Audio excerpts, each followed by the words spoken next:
Hello and welcome back. Our next game of the day has the representatives from Latin America South, Infinity Esports versus the LPL's EDG.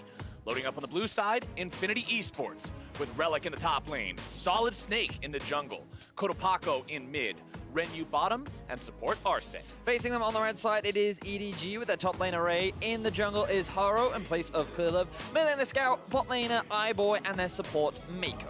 Of course, Haro is coming in for Clearlove this time around for Edward Gaming. We haven't seen him so far, so we'll get to see what he can do here on the second day of competition for this team. Yeah, and ladies and gentlemen, you can already see that we are straight into the draft. The last time that these two teams met, it was a very one-sided affair for Edward Gaming. That is a very conservative way to put it. It was the most one-sided game we've seen so far in the play-in. Yeah, I think that's fair to say as well. Scout found himself a solo kill, iBoy and Meiko finding a lot of kills down towards the bot side of the map, and Infinity, they will want to change things up, and they're going to start off by changing some things in the draft, largely with the Alistar ban coming in along with the Tahm Kench as well. They will keep the Akali ban, but this forces EDG to leave things like Rise up and available, but instead, Infinity not going to go for it.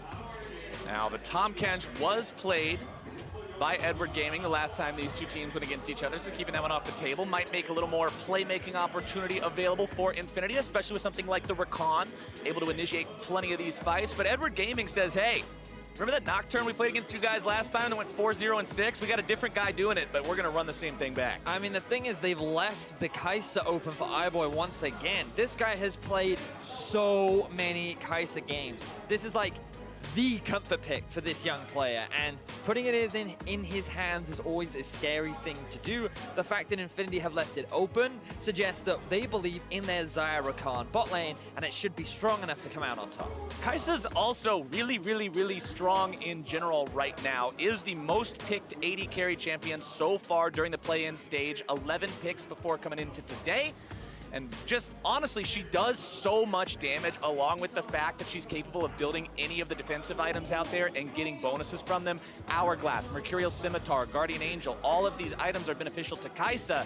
Very difficult to deal with if she gets ahead. Infinity Esports deciding to complete the Lovers duo. They'll take Xayah against that Xayah, but EDG has gone for the Gragas for themselves as opposed to that Nocturne that I mentioned earlier that I thought would get locked in. We'll see if that goes into the jungle or maybe it's even a top lane bait. And they're going to blind pick the Irelia. Even though Rise is open and this is a big comfort pick for Cotopaco, they're instead saying, you know what?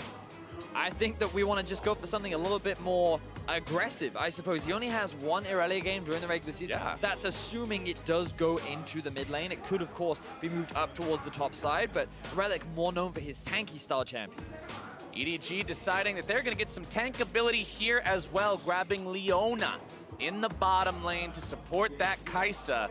This is one of those champions that it does one thing and it does it really well, and that's called going in. Yep, and crowd control. And you pair that up with a level 6 Xayah, you have a huge amount of kill pressure. So Infinity having confidence in their Xayah Rakan. We'll see how well they hold up against iBoy and Meiko, who last time handily dealt with them during the laning phase.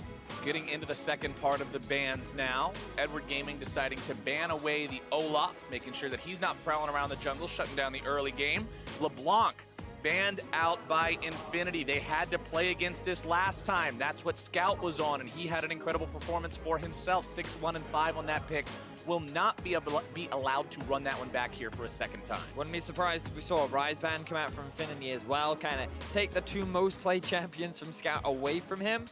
Edward actually taking the Ornn away is quite interesting. They want to deny Relic that engage option, maybe force him onto something like a Mundo or a Cho'Gath, and tying a top lane tanks we haven't seen from them, and maybe they're relying on the fact that Relic doesn't play Sion, or maybe they'll look to prioritize the Sion themselves. Sion still available. Maybe it gets banned away. Who knows? Nope. Cassiopeia. Infinity saying no. Stay off of this pick. We're not allowing Scout to have that one either. Really paying a lot of respect towards him, with 3 out of 5 of those bans being targeted towards the mid lane overall. As Edward Gaming decides, what's it going to be? Could it just be the Galio?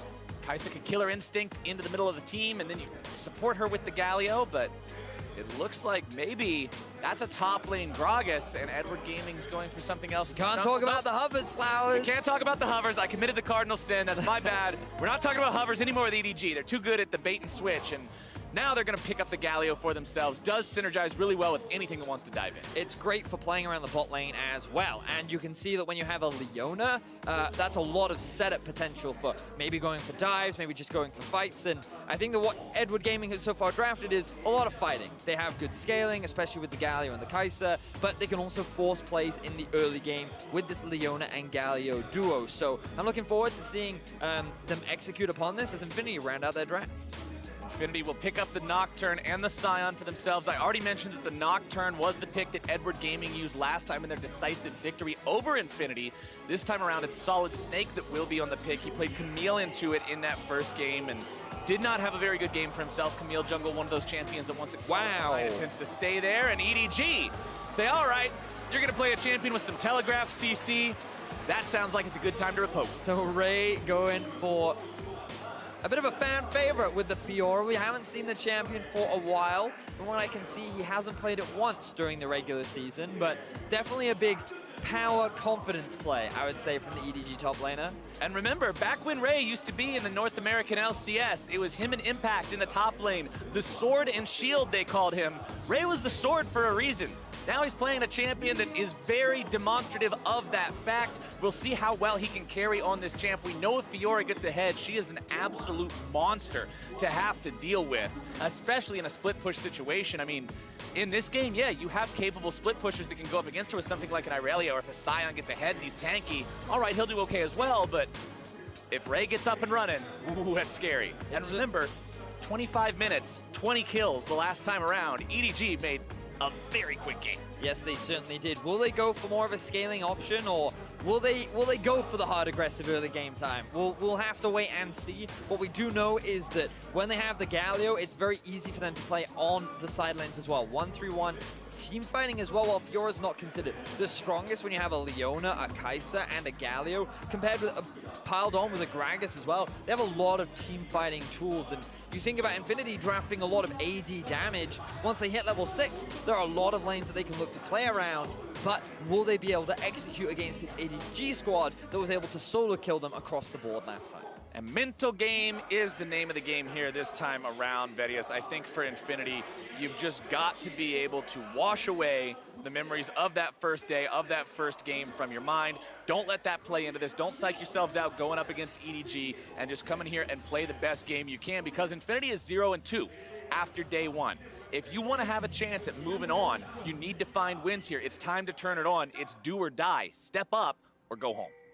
You know, and it's funny because we were talking just before the game, Flowers, about like EDG and as an organization and their history, and whenever they look really dominant, whenever they get that hyped up, that's often when they often get upset. You think back to when they were upset against H2K in the World's group stages, and then even last year, they came into groups and they ended up going 0-3, and like EDG is the kryptonite. Yeah, EDG is the just kind of team where like, on paper, they look really good, and then we even saw them play really well, but then they suddenly get upset. So I'm just watching this EDG with hesitation. Like, okay, they've locked in Fiora. You know, the reason why she kind of fell out of the meta was because of Bramble Vest and all those armor items that you can stack up in lane, especially on a Sion who's pretty devastating to deal with in the early laning phase. And if SolidSnake can find a couple of early ganks, it's not out of the realm of possibility for Infinity to be able to find an upset win, but it's really going to rely on how well they utilize that level 6 mark. Nocturne ultimate, the Xayah Rakan engage. They need to be the ones to get a jump on the gun before EDG can start the snowball roll. But EDG is one of those teams that early game is just how they play League of Legends. They seem so in their element in the early stages, and we'll see if Infinity can do anything about that. And for Infinity, man, this is the first time that Rainbow 7, formerly known as Lion Gaming, hasn't represented the region internationally. Infinity's got some pretty big shoes to fill. If you show up to play-ins as the first team that isn't Rainbow 7, and you have a very poor performance, well then the question becomes, why didn't we just send Rainbow 7? What is this? You've got to make your region proud. That's what these guys want to do. As Scout. Oh, not again, not again. Good Lord, man.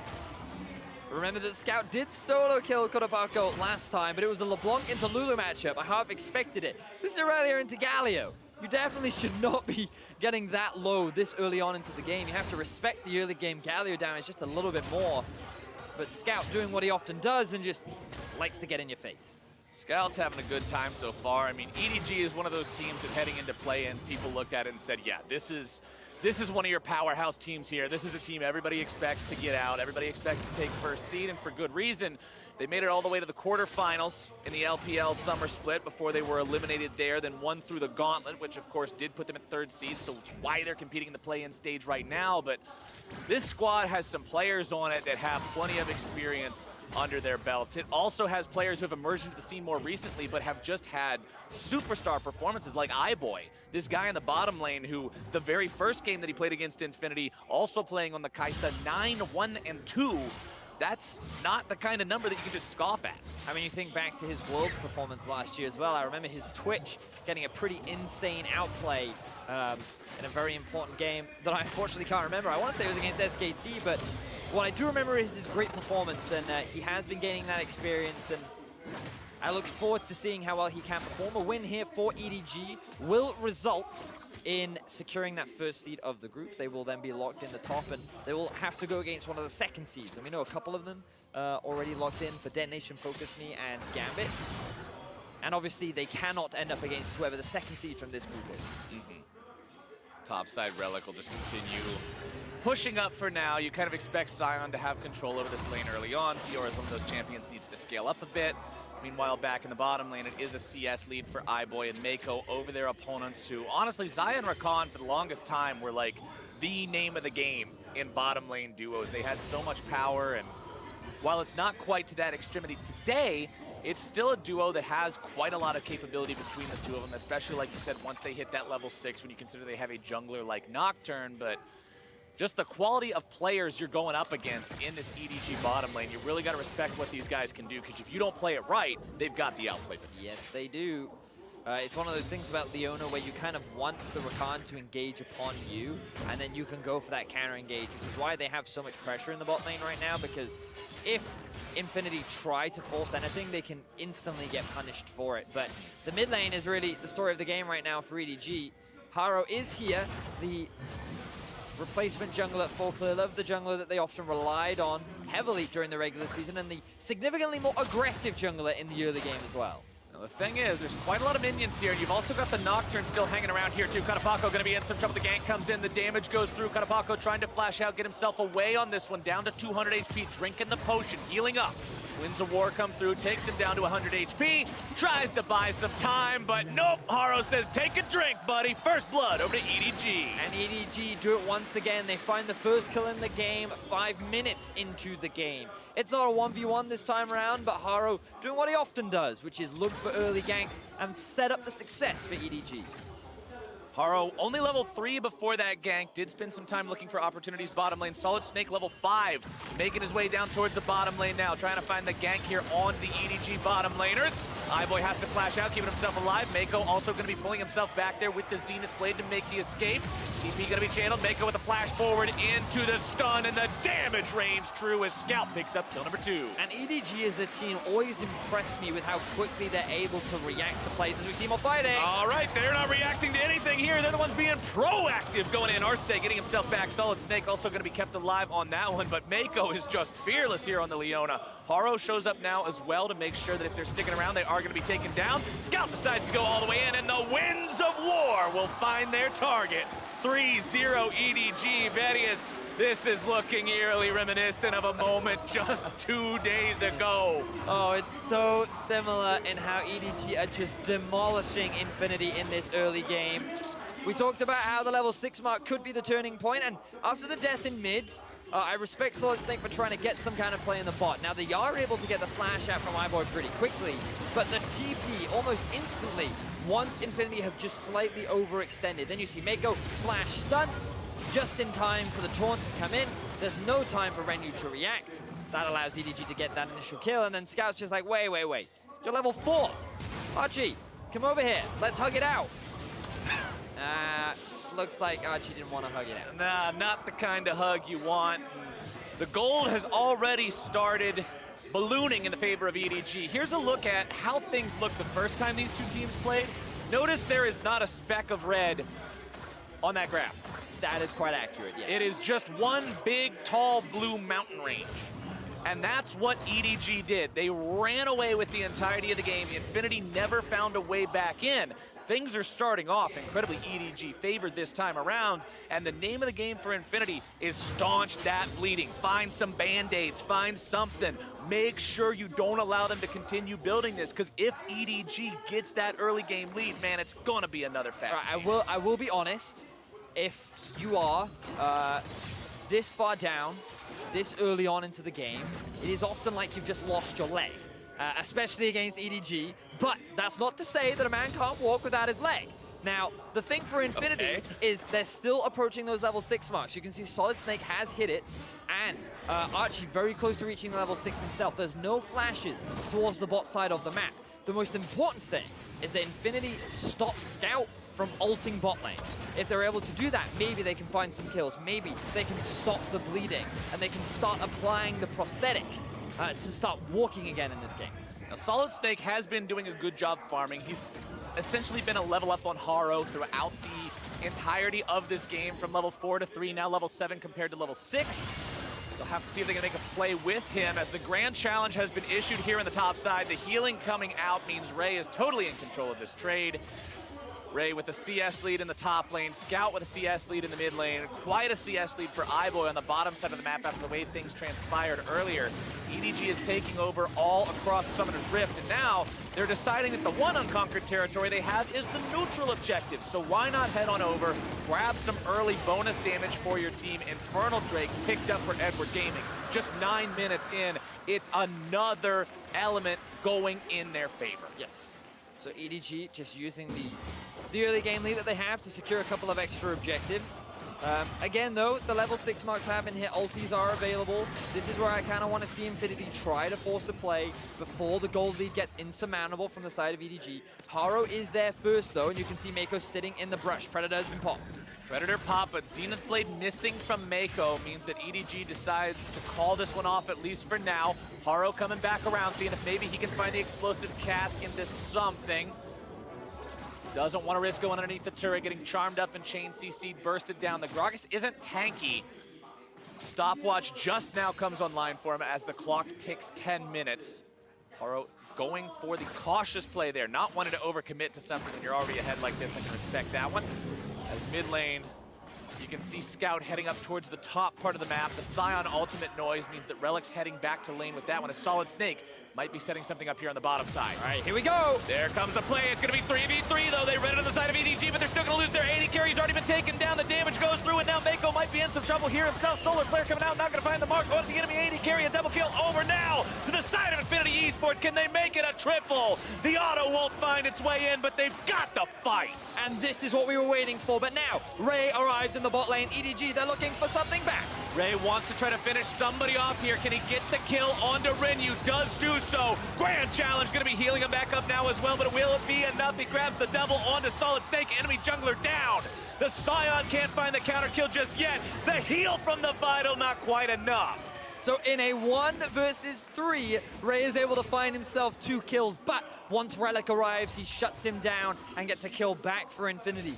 3 for 2 is the overall exchange, but at least Infinity, they get themselves on the board. 3 for 2 for Infinity. They're on the board. They close that gold gap up to under 1K now. You also got a little bit of extra money because the Fiora got 2 kills and then you killed her, so I guess we're going to find a silver lining on that cloud.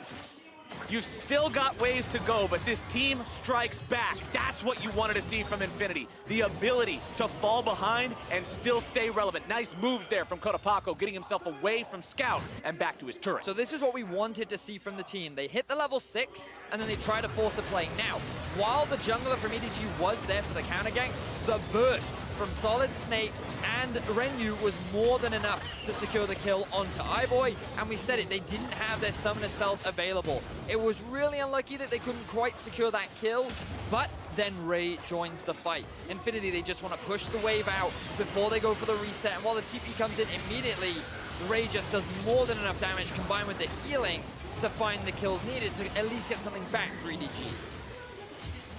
EDG still ahead in this game, but it's not going to be one of those games that you just completely get to take over from start to finish. Infinity fighting back so far, getting value out of the Nocturne ultimate, and again, that's the name of the game. use SolidSnake, find advantages with the paranoia, collapse and punish, use the burst potential, the wombo combo that this duo lane of Renyu and Arce have. Now they've rotated towards the top side. You can see the lane swap has happened for both teams. Still CS leads across the board for EDG in pretty much every position. They've got that gold lead back up to over 1K now. See if they can make anything happen here in the mid lane. Meiko thinking about it. If Cotopaco goes too far forward, the teleport comes through. Here we go, EDG. You find your way onto Cotopaco. He does have the flash available, ready to go. Haro gliding himself in there ever so gracefully with the body slam. They'll take the flash for free, summon the Rift Herald in mid, and go for the objective. This is EDG often relying on that early game power of theirs, moving from top to mid extremely quickly. They've already picked up the Rift Herald, and this will be the first tower of the game going down very early on. Bonus gold for EDG takes them almost back up to that 2K point they were at earlier before some of those shutdowns came in the bottom lane team fight.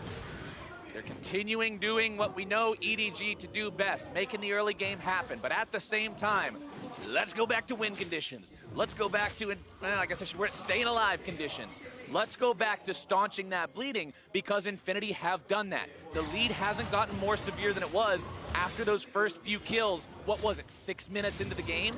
You've almost survived another 10 minutes without the lead getting completely out of control. And if you can get EDG into the mid game without them just completely dominating the game, you stand a chance. Yes, you do, because EDG, especially with Haro, once they get past the 15-20 minute mark, is when they start to make mistakes, when they start to get overzealous. They try to force way too many plays, and that is a window of opportunity for Infinity. You know, the fact that EDG often make those mid-game decision errors and can't just rely off of an early-game snowball. So that's why kind of slowing the snowball down is really important for Infinity, and the fact that Cotopaco is able to avoid that gank is a very big deal, but they still lose their tower, and it doesn't mean that Infinity can just sit back and let EDG control the map. They need to be proactive themselves, and again, it revolves around this bot lane. Arce and Renyu, combined with SolidSnake, need to be the ones to try and force kills onto iBoy, but it's going to be that much harder now that his summoner spells are back up. You can see this EDG gank squad roaming around right now, seeing if they can make any plays happen. Predator going to be channeled from Haru. Looking for the engage here. EDG moving forward, 4 men strong. Infinity ready to maybe make a counterattack go through here. Sion ultimate up towards the fight, looking to start something off. Scout goes in, able to find the 3-man taunt into the Winds of War now as well. Looking to channel the ulti, not going to be able to do it. Arce's already going to be taken out of the fight though as the Irelia ultimate finds its way into the middle of the mix. Infinity still looking to strike back. Its health bar's low on all sides as Haro's going to drop the Relic. They're still going to find more damage at the taunts. The shutdown credit over to Galio, grab the kill onto the enemy Sion. Ray gets the kill to Cotopaco. It's a double kill for him. SolidSnake's also going to be dropping as EDG is popping off. They take down everybody on Infinity except for Renyu. And EDG find themselves 4 kills for 1. This was the kind of team fight that Infinity wanted to avoid at all costs, but EDG make it happen regardless. The wombo combo was beautiful as they funnel Infinity into this choke point and find kill after kill and a 4,000 gold lead. You can see on your screen right there, gold difference at 15 versus EDG. They were down 6,000 gold in the first game. This game, they were down 2,000, but that team fight just changed the story and pretty much doubled that up to 5K at 16 minutes. That means that although things were looking better up until that fight, this made everything so much more dire. Let's take another look. And I love the confidence from Scout to just flash in, get the 3-man taunt, the immediate Leona follow-up into the Galio ult follow-up. While you don't get the Galio ulti off, the damage reduction still applies, so it buys a little bit more time, especially with Haro using the stopwatch there to allow Ray to find the kill, get the ultimate down, bring the regeneration in, and if that regen hadn't come through, maybe Infinity could have found a few more kills, but they couldn't pull it off. They end up losing 4 members, and now that goal lead is a 5,000 deficit.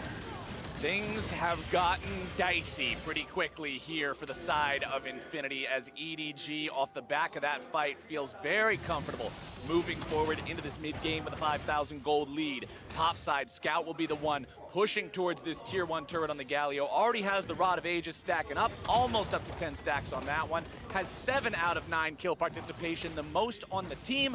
Working on the Zhonya's Hourglass next and just smashing that turret out of the picture. This guy has been so critical for EDG so far. Yes, and it's going to be even more critical as fights get later into the game. Remember that Infinity are very heavily built around AD damage, so EDG can just keep stacking up armor. That's why you're seeing the early Zhonya's come through. Ways in which they can come back, maybe if they can find picks onto EDG's members in the side lane. Look for a dive onto Scout, maybe catch Ray out of position. Things get harder and harder when you're at this big of a deficit this early on, and for Infinity, they're kind of clutching at straws to find ways back into this game. And let's talk about Ray for a second, though, because he's got the Ravenous Hydra already completed. Black Cleaver's almost done as well. This is the get away Sion, I'm taking the turret whether you like it or not kind of build. You're not really going to suffer a lot of lasting damage because you're just going to heal it all off on the minion wave anyway. That means the only guy that will be able to answer him as the game goes on in the split push will be the Irelia, and Cotopaco only just now completed Trinity Force. He is nowhere near as strong as this Fiora is. Unfortunately not, and when Fiora gets a lead in a side lane, she's really hard to kill. Like, yeah, really hard. It's and that Black Cleaver, severe difficulty. I would put it on like level 9 of the level 10 challenge scale. Especially for any of the members on Infinity. You said it in Champ Select, maybe the Irelia can hold her in a side lane, but even then, it gets to a certain point where unless Irelia has a strong enough early game lead, she's going to get out-dueled. It's a tough task for Infinity. They really are relying on EDG to just make those mistakes. And again, they have done it in the past, but the last time these two played, EDG were pretty cutthroat in how they ended the game. Absolutely, they did end that game at 25 minutes or so. So Infinity definitely wants to make this one last longer than that, but it is up to largely EDG at this point to overcommit to something. It's up to Infinity to be ready to punish. You brought up earlier that you love the reaction time of EDG on that first play in bottom lane, saying, oh hey, teleport opportunity, let's punish right now, go, go, go, go, go, go, go, go. That's what Infinity needs to be able to do if EDG oversteps. But man, this feels dangerous right now, being this far forward, being the ones trying to force your opponents to react when you're 5,000 gold behind. If they do react in time, you're routed. Look at the Galio moving down towards the mid lane. He was just hanging around. He has the teleport up, he has his ulti up as well. EDG were ready to fight for that tower, but Infinity wisely back off. They don't want to take the risk, they're just slowing the game down. Again, kind of waiting for EDG to make that mistake, but Ray continuing with the pressure in the bot side of the map. Black Cleaver has been finished, he has a red buff as well, and he's just making mincemeat of that tower. And of that Sion, with the grand challenge issued for Vitals, means Sion's almost completely dead. They're looking to stop the ulti to get himself away. Ray's still gonna be taken rather low, still gonna be shut down. Kill credit goes over to the AD carry of Infinity, but is it gonna be enough? Featherstorm comes out. iBoy still looking to go further underneath the turret. Can't grab the damage he needs. Another turret shot into him, almost finishes him off. It's a 1-for-1 at the end of the day. They shut down the enemy top laner, and for Infinity, that fight is okay. Topside Scout with the outplay takes down Cotopaco in the 1-on-1. We'll have to get a replay of that one later. Infinity holding on for now, but woo. Big stuff there for EDG, but again, it also highlights the mistakes that we were talking about. Ray diving a Sion without the full support from his team. He ends up losing his life too, which means that Infinity end up trading 1-for-1, but then of course the solo kill happens towards the top side, and I like the ambition from Cotopaco, the fact that he tries to dive Scout underneath his own tower to try and secure a kill, a small advantage back in favor of his team, but they were not quite able to pull it off. They do keep the bot tier 2 alive for the time being. The gold gap has not snowballed even further in favor of EDG, but still heavily in control of the game, really dictating the pace, forcing Infinity to constantly react to whatever EDG throw at them. Infinity has got to be comfortable on their back foot because they are going to be on it for most of, if not the rest of this game. EDG continuing to maintain and build upon that lead. 6,000 gold now. The tune of that song they're playing as they secure vision over the Baron area. 22 minutes into the game, Baron's a possibility, especially when you have Xayah and Fiora. If you get a couple of picks and you can set this team up to take that objective, it is easy money, Vedian. Oh, it certainly is. EDG are doing exactly that. They pushed out the mid lane, they've got the vision set up around it. At the very least, they could force Infinity to come fight them. And EDG, they're more than happy to fight at this point in the game. I don't know if they can see Arce, I don't think they can. He needs to be careful. but EDG, they're not quite aware of where he is. Now, we were talking earlier about, okay, how are Infinity going to make things happen after the early game didn't really go their way, and we talked about SolidSnake, about how he could do something with a Nocturne ultimate. Tell me, Vedius, as an avid Nocturne player, if you have a Warrior Enchantment and just now bought Black Cleaver, and you're in this state of a game, you probably don't want to go in too far, do you? Nope, you really, really don't, and it's because of how squishy you are, and iBoy! Killer Instinct, not quite killer enough. Killer Intent this time around, but EDG will continue to four-man push into the mid lane. Ray backs off from the bottom side to rotate up to the team fight if they needed him. EDG backing everyone away towards that Baron now. Renyu has no ultimate. He has no flash. They know that. They're ready for that. Scout channeling the taunt. Not going to get anything out of that one. Expecting Infinity to maybe face check the brush. Ray's still hanging around the bottom lane. Does have a TP ready to go, but is half HP. So the ban gets started off by EDG. Infinity have no vision of this part of the map. They're slowly making their way in, and now EDG look for the fight. Zenith Blade barely missing on that one. Arce just gets himself out of the way in time. Bottom side, Ray's going to take the turret. TP going to be used here from the Sion. Looking to come into the fight. Infinity already losing half HP on their mid laner, who's knocked back into the rest of the team. Stunned up. Keeps himself alive for now. TP also going to be used by Ray, and Infinity decides to call off the fight. Ray is still pushing in towards the bot side. EDG, I thought they might want to try and interrupt the teleports, or the recalls rather, but instead they notice a big minion wave up towards the top side of the map that they need to go and grab. They also don't want to concede all this mid-wave pressure, so they choose not to overextend. They reset for the time being, and Infinity, they hold off EDG from securing the Baron. EDG demonstrating some patience here as the gold lead continues to build to the objectives being taken by Ray. 7.5 thousand gold, 24 minutes into the game. They were pretty much on the Nexus at this point the first time these two teams played, so it has been a better showing from Infinity this time around, but considering just how outclassed they seemed the first time these two teams fought, Infinity, no one expected Infinity to win this game coming into this. They were the absolute underdog. They would have to pull off some kind of an incredible adjustment from game number one to find the win here. They've made good adjustments. I like what I'm seeing from them this game compared to the first game, because the first game was a complete wipe. Yes. This game, they've struck back. They've found moments of success. Yep. But it's still not enough. EDG just seems so far in control. Outside of a major error, I don't see how you come back into the game, but they're going to look to do it right now. Looking to find the team fight initiation is Infinity, but SolidSnake's going to be taken low already. They get iBoy! But iBoy's already going to be killed. The double kill over to Cotopaco. Infinity have found multiple members of EDG. Scouts now in some trouble underneath the turret, but they're still looking to collapse with the full might of the team. Arce's in the back line. Infinity needs to finish the rest of them off. Meiko's going to be taken low. Scout's going to be taken low. Shut down over to Cotopaco. More damage coming through. You gotta be kidding me. Ace, Infinity Esports. Infinity find the dream team fight against Edward Gaming. The Baron is in their eyes. They have all 5 members alive. And Infinity, it is happening. Get in my time machine with me, Vedius. We're going back to Worlds 2017 right now. EDG up against SKT, 10,000 gold. It's a mid lane team fight. It's a Rakan flank from the left bush, and it kills everybody. And it does it here again. Infinity do it. They pull off the miracle, they find the team fight, and the initial engage, it even misses. It doesn't land onto iBoy, but everything else does. Look at that stun into knockup. Cotopaco dives onto iBoy, who's chained CC for so long. The peel doesn't come out fast enough. EDG gets split apart, and then the chase comes down from the rest of Infinity. Such a fantastic fight. Beautiful execution, and all the pieces finally come together as EDG fall to Infinity. I couldn't have cast or cursed it at a better time.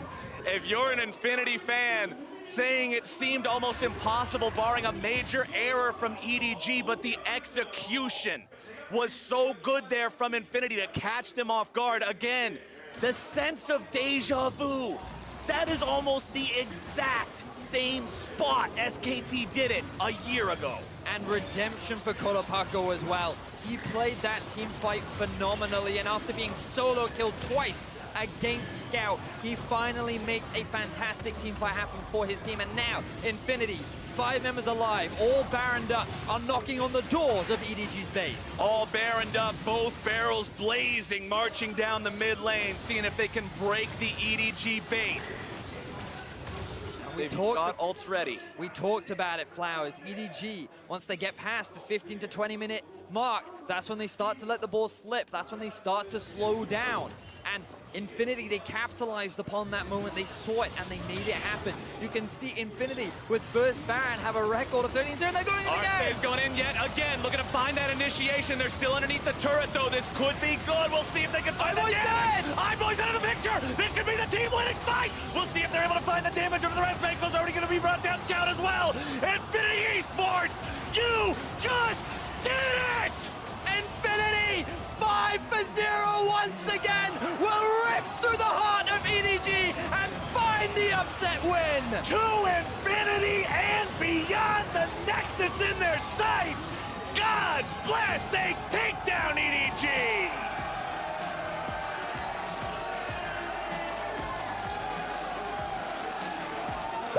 I was not expecting that. One team fight into a Baron, into a team fight into the end. Infinity, they make it happen. And now this group has been blown wide open. You know, we talked about it, man. We talked about it. EDG, we came into this game saying, you know what? With all the hype built up around it's their weakness. It's their weakness, man. Congratulations to Infinity. They made Latin proud with that win. Beginning of this game, I said fans are going to be asking, this is the first time we sent somebody not named Rainbow 7. Did we send the right team? Infinity just signed on the dotted line. Hell yeah, you did. What a performance from that squad. What an upset, what a comeback. That is exactly what you want to see at Worlds. Those are the moments you only get during moments like these. Playing stage, man. Like during stages like these. We saw the upset against G2. We saw Cloud9 almost dropping the game to Damnation Focus Me, and now we see EDG dropping the game as well. This has been one of the most hyped playing stages we've ever seen, and that was a fantastic win for Infinity. Infinity did it, and for more on their historic upset, I need to get a breakdown from the analysts. You know what? I'm not going to mince words. That was the biggest upset we have seen in play-ins so far. If you look at how EDG demolished Infinity on day one, this is such a great honor and so well done by Infinity. But of course, we just want to laugh at Rapper. Raz is broken. His jaw has been open for the last like 5 minutes. Yeah, he's like, this is not happening. They're turning it around. This is okay. I think Flowers was expecting a different kind of breakdown. I am broken down. Alrighty, so let's straight off the bat, Raz, we'll let you relive the moment and let's look at that game ending. Oh, God, I gotta say, Cotopaco and Relic played the last couple fights super well. Multiple man knockups out of Relic. Cotopaco weaving in and out to drop turret aggro at different points in the combo.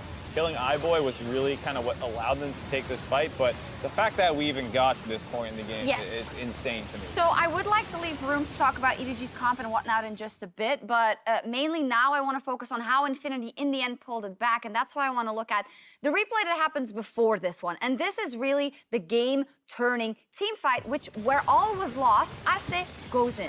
Good call. Remember, he gets them all. This was epic from Relic. 3-man knockup, spending enough time to take down Ray because he's not on a tank. Remember this. This is EDG flexing a little bit. They learned a lesson in Gauntlet, putting Ray on a tank so they can team fight properly, but this was them recognizing when they were strong. Infinity goes straight in, and they just continue to dive. This was so beautiful from them. It was absolutely beautiful. I think it also must feel freaking great. I mean, they come here as a representative from the LLN. Everyone's saying, where the hell is Rainbow 7? Who is Infinity? This is Infinity. And they bring honor to the LLN and more, possibly. This is the best performance I've seen. Remember LLN last time, Rainbow 7 versus Team WE, this is something we look towards, and they pushed Team WE to the edge, but they didn't get that victory. Yeah. This time around, this was a complete stomping in the later game team fights. Like, the fact that the Triumph proc kept going on for Irelia meant that she kept diving forward. And we'll see how this group then evolves, because everything is looking a bit crazy now also for the Direwolves. But now, of course, inevitably, Raz, we need to talk about EDG. And to your credit, you both said when the draft came out, they should be able to win because they're the better team. But we don't love that Fiora. No, there was a moment where, coming out of the second ban phase, I looked at Raz and I said, this is a game where they should take Sion with this pick, even though they haven't seen the enemy top laner yet, because that's what they would do domestically, and they should do that. But we both said they're not going to. They're going to leave it for Ray to counter pick with a carry, and that's exactly what happened, and this is exactly why they don't do it domestically. Can you give me a bit more like context on not maybe just the pick, but the way EDG approached this mid-game and how you've seen precedent for this in the LPL? A lot of the times when they have this large of a lead, this is really well done from EDG as a squad, where they would just try and bully through mid lane as they have great side lane control. This time around, the side lane control was a little easier because they got the counter pick matchup with the Fiora. So then they try and team fight with it. So team fighting as a Fiora is kind of difficult. You don't get to see it too much. In the LPL, you see it a little bit more when you have 3 items underneath you. But in this stage, you see the difficulty when you don't have all your ducks in order. Ray goes in and loses just about everything. And so from EDG, everything goes down the window because they don't have the direction necessarily. Remember, this is Haro coming in, not Clear Love. So this is, you know, the first game on an international stage for Haro. Do you think this is damning for him now? I think they'll, remember, there are not a lot of games here, so you're right. If you're EDG, you want to probably put Clear Love back in. But all of this being said, this was excellent team fighting from Infinity. Coming into this, I actually had Infinity coming out of the group stage when I noticed that Schernfire was not going to be playing. And the reason for it was based off their strong team fighting. A little bit worse than EDG as a whole, but this is incredible for the squad. Small reply. I was just going to say, this wasn't really fair to Haro because usually what we were seeing in their regional qualifier run was him on the carry and Ray on the tank, and that's what was working for them. And this is the flip of it and not really playing to the whole team's strength. No, I actually would love to see him just be put in again for the next game to see the real him. But we'll have to see. We need to crown our MasterCard player of the game, Cotopaco from Infinity, the mid laner who came here to prove something. And he couldn't do anything on game 1, but here he pulls out the Irelia. It was so hard to make the decision between him and Relic because in the team fight, it was a tag team between the both of them to get the job done. Really well done, and to get the 3-man knockup and to just ace it. Another dive too, just straight up confidence. Yeah, give him the shot calling and GG Heart and the stayed cool because this, you know, to make that kind of call for the whole team in that moment where you know you can win and then to follow it up with the Baron and the win is for me maybe even more impressive. I mean, it's especially just given how their first matchup against them went. They were literally getting memed and Cotopaco was, you know, getting made fun of quite a bit. And to have him turn around and be probably the largest factor given that we gave him player of the game in that turnaround is just such a good redemption story for him and the entire squad. Yeah, once again, congratulations to Infinity. Hopefully we can see more from them today. And if Infinity Esports just earned you as a fan, make sure that you're picking up Championship Kha'Zix and the team-specific Chroma so that you can celebrate Worlds in-game with all the swag available in shop. After that, we need a break, we need a breather, but when we return, it is Supermassive versus Ascension. More action after this.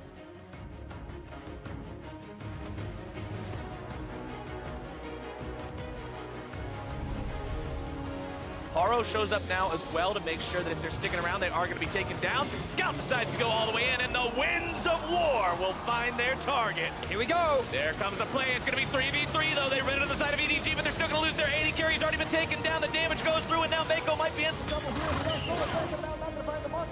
The enemy AD carry, a double kill over now. iBoy's already going to be killed. The double kill over to Cotopaco. Infinity have found multiple members of EDG. Shut down over to Cotopaco. More damage coming through. You gotta be kidding me. Ace, Infinity Esports. This could be good. We'll see if they can find the damage. iBoy's out of the picture. This could be the team-winning fight. We'll see if they're able to find the damage over the rest. Meiko's already going to be brought down. Scout as well. Infinity Esports, you just did it! Welcome back to Assist of the Week. During the TSM and Cloud9 qualifier match, Cloud9 was looking to solidify their lead against TSM. Near Baron, Zeyzal and Blabber launched themselves into TSM, causing them to retreat. This scare tactic allowed Cloud9 to use their ultimates efficiently and take down 4 members of TSM. The fear, here comes the dive. They'll pick up Mithy, and now Hanser might have been up more than he can chew. Doesn't find the pullback. It's a 5v3. He's still diving with the ultimate. Oh! They're gonna get